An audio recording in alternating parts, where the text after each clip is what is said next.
What's up mga kaguro at mga mag-aaral? Welcome sa ating panghuling aralin sa pag-aaral ng kasaysayan at lipunang Pilipino. Ito na ang huling aralin natin para sa ika-4 na markahan. Sa lesson na ito, ating tatalakayin ang kabataan at likaskayang pag-unlad. Lagom na aralin sa ika-4 na markahan. Sa araling ito, babalikan natin ang lahat ng napag-aralan at pagsasama-samahin natin ang mga konsepto. Hindi lang ito basta recall, ito ay pag-unawa kung paano ito maisasabuhay. Ang goal natin ay makita ninyo kung paanong nagkakaugnay ang lahat ng naging aralin natin. Ang araling ito ay hindi lang simpleng pagbabalik-aral, kundi paglinilay sa kabuuan ng ating natutuhan. Mahalaga na makita ninyo na ang pagiging kabataan ay hindi hadlang sa pagiging responsable. Sa katunayan, kayo ang isa sa pinakamahalagang sektor sa pagtatamo ng likaskayang pag-unlad. Para sa mga guro, narito ang mga layunin ng aralin na maaaring gamitin sa paggawa ng banghay aralin. Hindi lang ito tungkol sa kaalaman kundi sa attitude at values. Mahalaga ang tamang saloobin dahil dito nagsisimula ang aksyon. Kung may malasakit, susunod ang pagkilos. Ang tatlong layunin natin ay nakaangkla sa kaalaman, saloobin at pagkilos. Ibig sabihin, hindi sapat na alam lang ng mga mag-aaral ang konsepto. Kailangan din itong maipakita sa kanilang pag-uugali. Ang tunay na pagkatuto ay nakikita sa gawa, hindi lamang sa sagot sa papel. Magsagawa muna tayo ng pangunang gawain. Tinig ng kabataan. Pumili ng issue sa bansa, halimbawa kakulangan sa edukasyon, kahirapan, korupsyon sa pamahalaan, kakulangan sa serbisyong pangkalusugan. Gumawa ng maikling pahayag na may 3 hanggang 5 pangungusap na nagpapahayag ng saloobin tungkol sa issue na inyong napili. Pagbalik tanaw muna tayo sa ating mga naunang aralin. Ano nga ba ang likaskayang pag-unlad? Ito ay ang pag-unlad na hindi sinisira ang kalikasan o tinatawag ding sustainable development. Ngunit ang sustainable development ay hindi lamang tungkol sa kalikasan. Kasama rito ang kabuhayan at kapakanan ng mga tao. Kapag balanse, mas tumatagal ang pag-unlad. Kapag sinabi nating likaskaya, iniisip natin ang pangmatagalan. Hindi pwedeng ngayon lang tayo nakikinabang, tapos sa susunod na henerasyon ay wala nang matitira. Ang pag-unlad ay dapat responsable at may malasakit sa kinabukasan. Ito ang pundasyon ng lahat ng napag-aralan natin. Balikan naman natin ang mga tinalakay nating mga konkretong ambag ng kabataan sa ating komunidad. Nariyan ang pagtatanim ng puno, clean-up drive, recycling, pagsali sa youth organization at advocacy campaign. Lahat ng ito ay hindi lang activities. Ito ay mga anyo ng responsableng pagkamamayan. Kahit maliit na hakbang, kapag pinagsama-sama, naging malaki ang epekto. Tandaan, ang kabataan ay may kakayahang manguna. Ang mga gawaing ito ay tila simple, ngunit kapag pinagsama-sama ay nagiging makapangyarihang kilusan. Hindi kailangan ng malaking pondo para makagawa ng epekto. Ang kailangan ay malasakit, disiplina at pakikiisa. Dumako naman tayo sa tinatawag nating modernong bayanihan. May makabago na ngayong paraan ng pagpapakita ng bayanihan. Ito ay sa pamamagitan ng mga social media campaign, online donation drive, virtual tutoring, at paggagamit ng mobile app para sa tulong komunidad. Sa panahon ngayon, hindi na lang pisikal ang pagtulong. Digital na rin ang bayanihan. Ang teknolohiya ay maaaring gamitin para sa kabutihan. Depende ito sa kung paano natin ito gagamitin. Ang teknolohiya ay maaaring maging instrumento ng pagbabago. Sa tamang paggamit, nagiging mas mabilis ang pagtulong at mas malawak ang naaabot. Ngunit mahalagang tandaan na may responsibilidad ang bawat digital action. At kasama na nga rito ang responsableng paggamit ng social media. Ang social media ay sadyang isang makapangyarihang tool. Maaari itong magpalaganap ng kaalaman o maling impormasyon. Kaya bilang kabataan, may responsibilidad kayong gamitin ito ng tama. Ang bawat post, share at comment ay may epekto. Maaari itong magbigay ng inspirasyon o magdulot ng maling impormasyon. Bilang kabataan, mahalaga ang pagiging mapanuri at responsable sa paggamit ng digital platforms. Pakikiisa sa komunidad. Ang pakikiisa ay hindi lang pagsama kundi aktibong partisipasyon. Kabilang dito ang community forum, pagsali sa mga kilusan kabataan para sa kalikasan, pagbuo ng proyekto, at pagkampanya sa komunidad. Kapag nakikilahok kayo sa community activities, mas nagiging buhay ang demokrasya. Natututo rin kayo ng leadership at teamwork. Ang pakikilahok ay nagpapakita na may malasakit tayo sa kapaligiran at sa ating kapwa sa komunidad. Kapag nakikibahagi tayo, nagiging bahagi tayo ng solusyon at hindi ng problema. Dito rin nahuhubog ang kakayahan nating makipagtulungan. Ano ang kahalagahan ng pakikipagtulungan?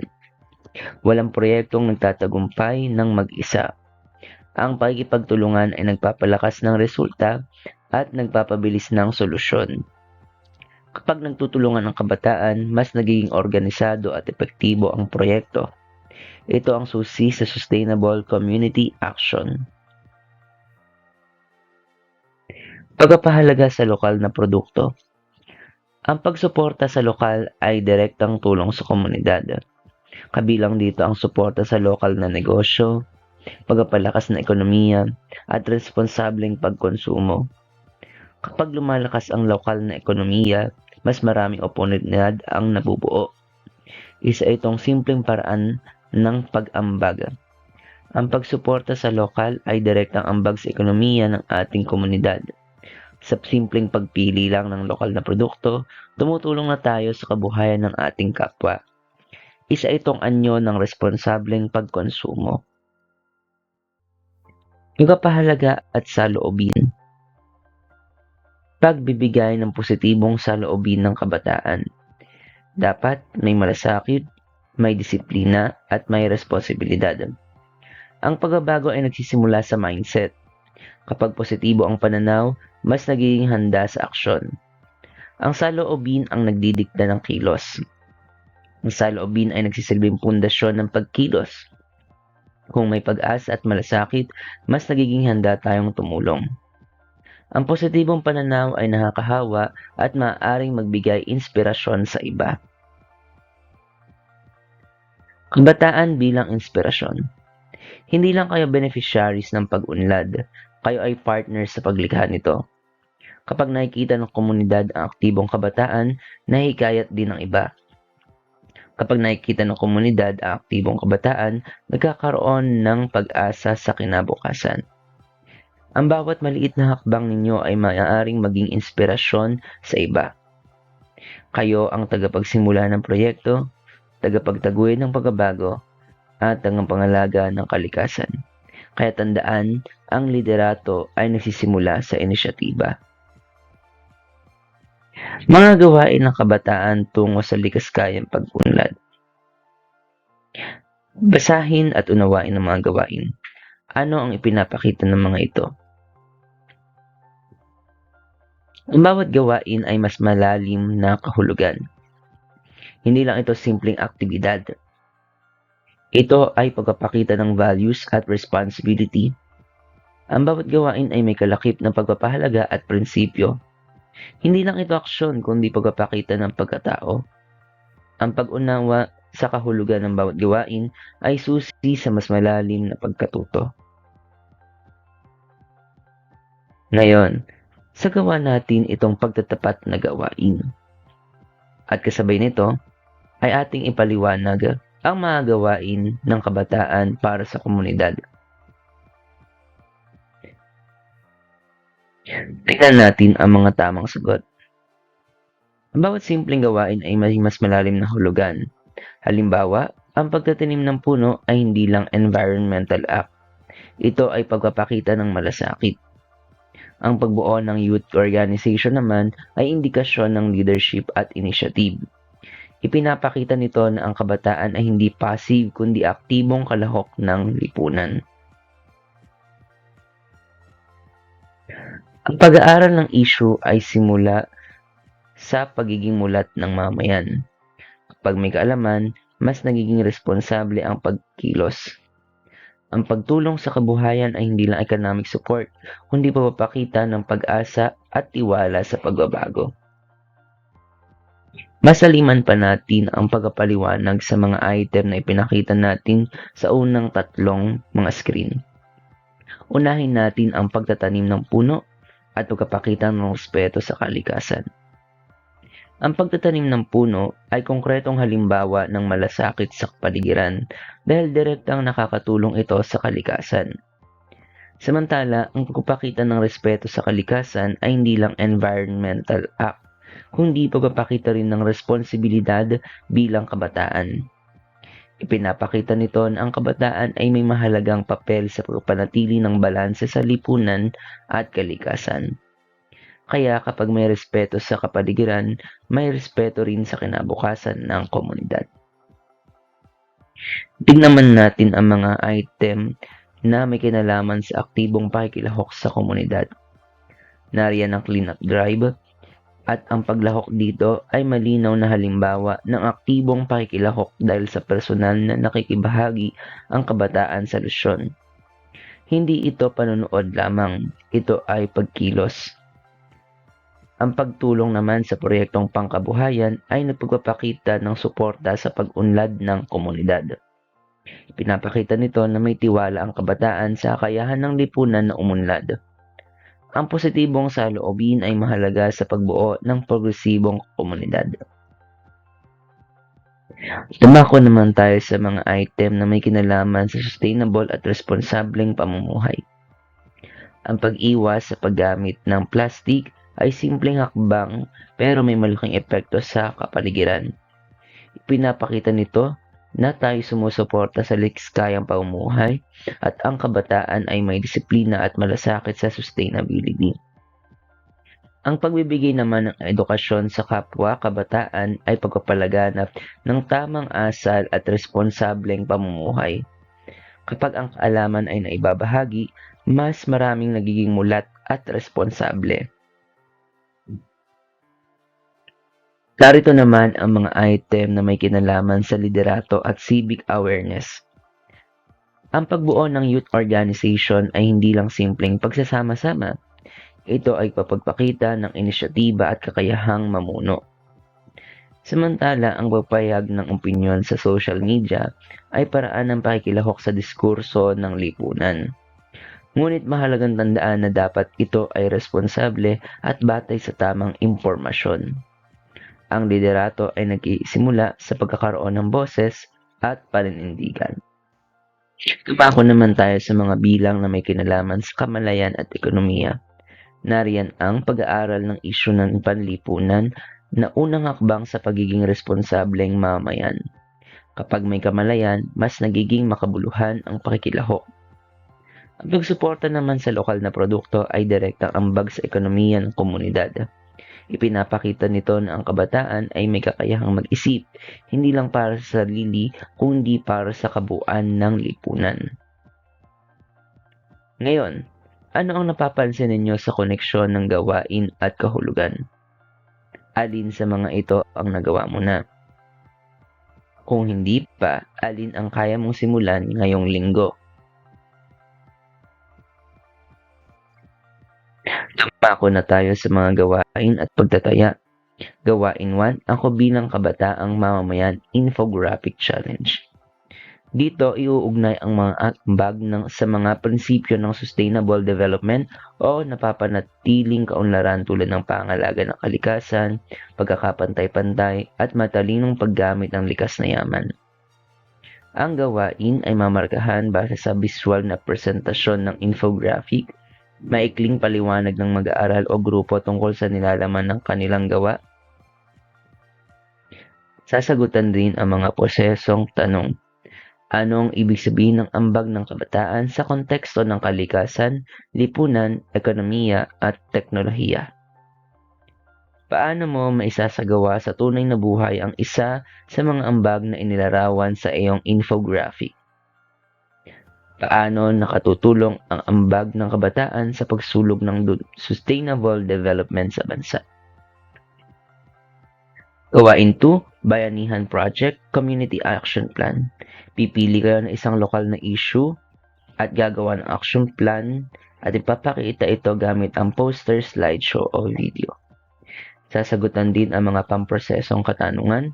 Una, ano ang mga hakbang na maaari mong gawin bilang kabataan upang makatulong sa komunidad? 2, paano makatutulong ang simpleng aksyon sa mas malawak na layunin ng pambansang kaunlaran?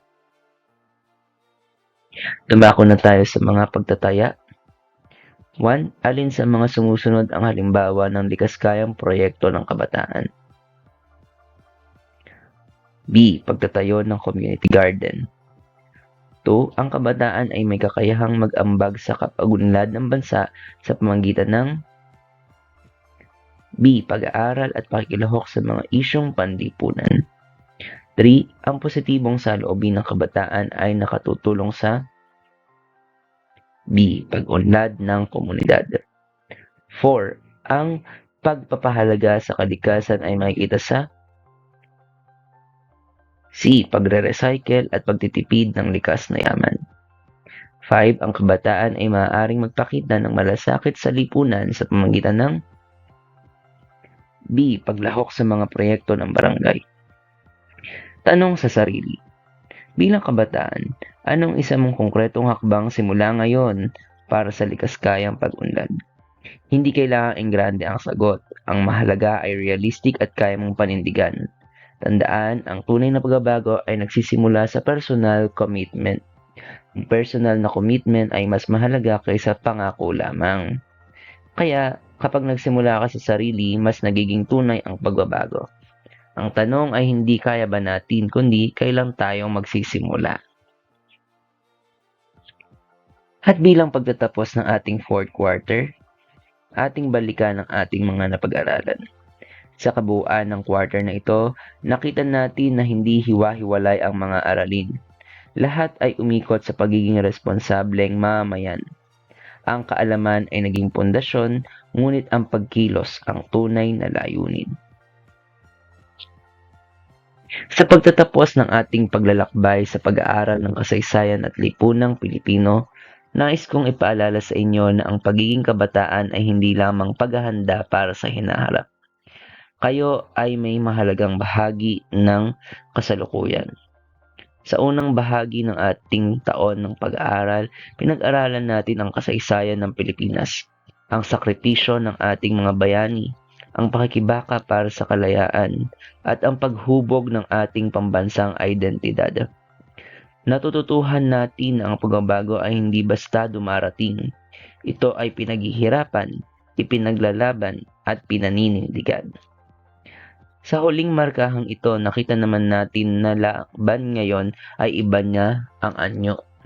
Hindi na digmaan ang hinahanap natin, kundi ang hamon ng kahirapan, pagkasira ng kalikasan, at kawalan ng pakikilahok. Ngunit tulad ng mga nauna sa atin, may kakayahan din tayong tumindig at kumilos. Ang likaskayang pag-unlad ay hindi lamang konsepto sa aklat o sa slideshow presentation na ito. Ito ay pagpapatuloy ng diwa ng bayanihan at pagmamahal sa bayan na ating natututuhan sa kasaysayan. Naway dalhin ninyo ang mga aral na ito hindi lamang bilang estudyante kundi bilang kabataang mamayan. May malasakit, may paninindigan, at may kakayahang mag-ambag sa pag-unlad ng ating bansa. At dyan nagtatapos ang aking discussion video. Maraming salamat sa bumuo sa pagsulat ng Banghay Aralin kung saan ibinase ang ilang bahagi ng discussion video na ito. Tandaan ninyo, ang kabataan ay hindi lamang pag-asa ng bayan. Kayo ay kasalukuyang lakas ng bayan. Muli, ako ang inyong online teacher, Sir Franco. Maraming salamat sa inyong panonood.